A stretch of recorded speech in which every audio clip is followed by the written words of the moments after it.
লাড়ু শিকাইছে পিঠা লাড়ু ন পিঠা লাড়ু হেতু আৰু এটা তিল লাড়ু ও সৰি পিঠা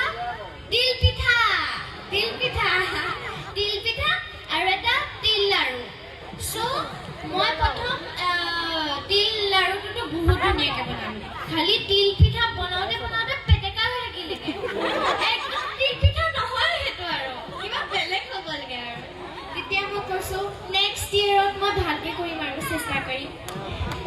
ওকে সকলো ৰেডি আছে নে খালি মই হিপ হপ কৰা হয় মোৰ ষ্টাইলটো হিপ হপ হয় খালি মই বিহু বহুত ভাল পাওঁ মই এতিয়া শিকি আছো বিহু ভালকৈ ট্ৰাই কৰিবলৈ মই চেষ্টা কৰিম যাতে ভালকৈ হয় আৰু কিবা যদি ভুল কৰোঁ আপোনালোক শিকাই দিব দেই মোক হ'ব দেই হ'ব